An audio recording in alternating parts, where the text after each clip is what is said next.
social worker says in their affidavit that you have a history of abuse as reflected on the CACI index, that would be something that might give rise to a judicial deception claim. Well, the grievance officer doesn't exist. Well, I think I've answered the general question. So I have a friend who, No specific question. no Looking for specific just question, general application. whose child was taken only because another child. You guys, I'm sorry, I can't really hear the question down here. So one child was taken only because there's an open case on a few of the children. So does that, for the matter of filing a lawsuit, does that reset statute of limitation for that last child that was taken? I'm not sure I understand the question. But if there's Let me make sure I have, this is the problem with factually specific questions, is I've got to wrap my head around to give No, an it's, answer. actually there's a, Let me make sure I got it, because I think what you're saying is we have several children. right, Some of them have already been detained Right. with social services. right, Social worker then comes out and takes the children that are not detained, right, where the sole basis for the removal right, is the fact that we've got the other kids. right, Okay, that's going to depend on the nature of the allegations with regard to the other kids, okay, and whether or not those allegations may also pertain to the kids that were not seized. A good example would be, say we have 4 daughters, right, and 2 of the daughters are alleging sexual abuse against stepdad, for example. The social workers could justify to the judge, they could get a warrant for this. okay, They could go to the judge and they could say, I have 2 daughters where there's substantiated sexual abuse. I've interviewed the daughters and they say it really happened and I really believe them. There's 2 more daughters in the home, judge, I want to grab them.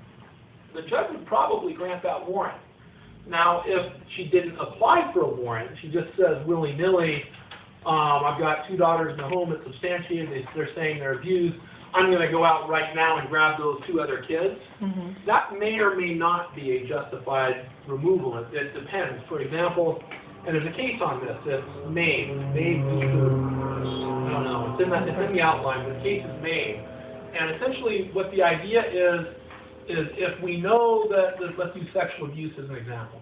If we know that the sexual abuse only happens after school on Tuesdays, and we know that today is Monday, and it's 11 o'clock when I've discovered the basis for this sexual abuse, I have enough time to get a warrant. I cannot detain the child at school because we know that the risk for the sex abuse isn't until 6 o'clock on Tuesday evening. right, Right, we have plenty of time to go get a warrant. In that situation, we have to get the warrant. We can't just take the kid. There's case law on this. okay. So I think that addresses your question. It's going to depend on the circumstances Of the, whether or not we can go seize the other 2 kids without a warrant. got it, thank you. I heard a question asked about statute of limitations. Okay. And so she's saying, is there a tolling or anything on the statute of limitations is what I heard for the second taking, but that's a new bad act. Right.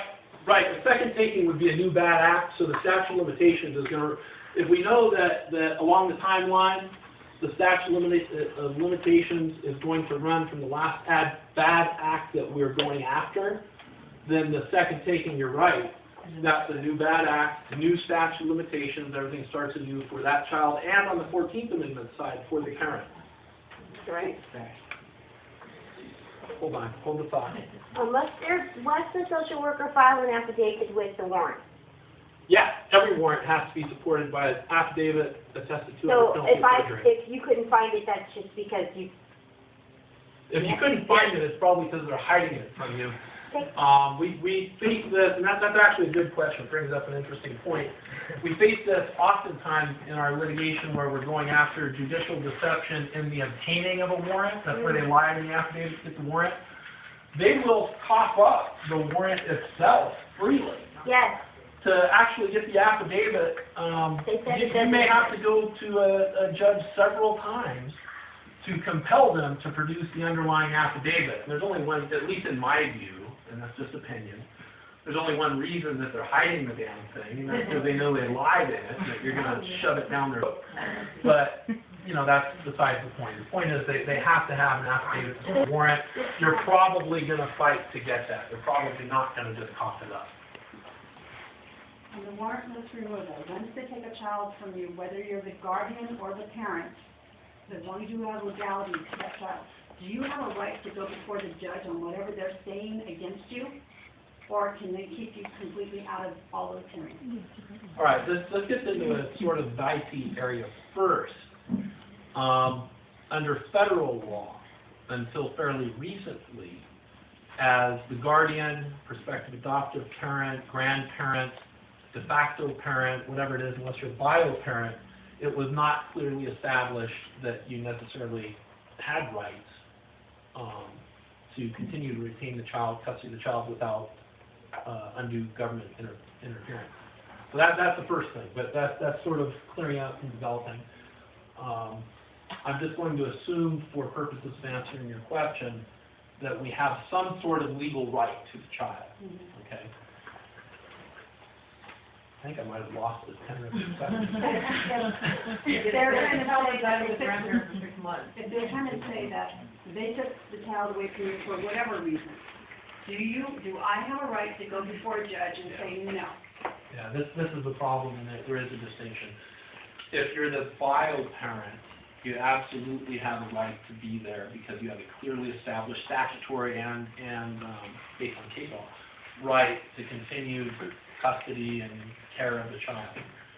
It gets dicey when you're talking about a guardian or de facto parents or prospective adoptive parent, somebody who has a little bit less solid, more tenuous connection with the child.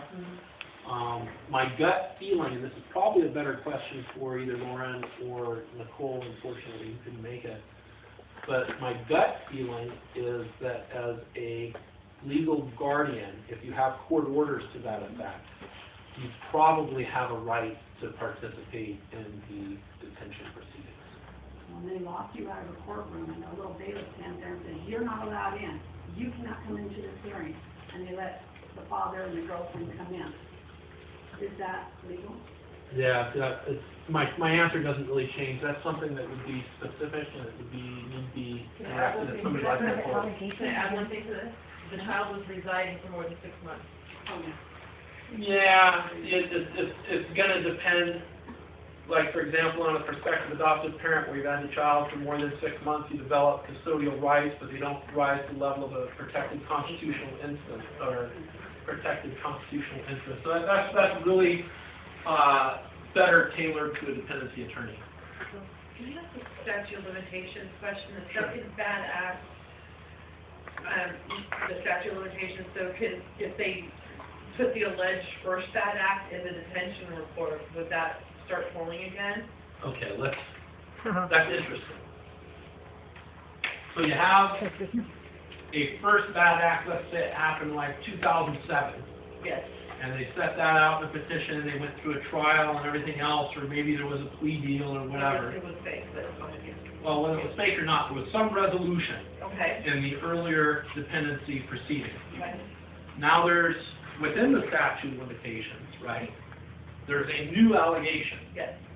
okay? And in this new allegation, they're saying all these bad things happened before, and because of that history,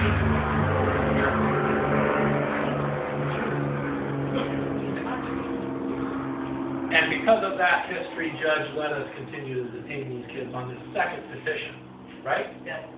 Okay. There's a couple things that I'm wondering before we answer the question. Number one, is it the same social workers as made the initial allegations? It's the same county, wasn't it? But it's different workers. The first one got fired in 2004, yeah. Okay, so it's different workers. Uh-huh. I don't know, man. That's a tough one. That's a tough one because the court will have already made decisions on the earlier allegations, and those are probably going to justifiably be held against you, whether they were true or not. Or maybe not.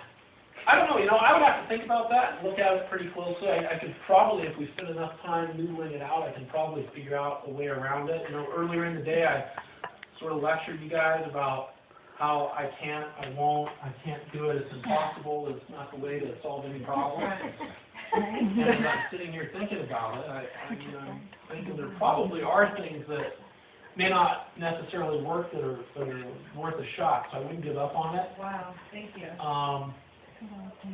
I would have to think about it though. Thank you very much.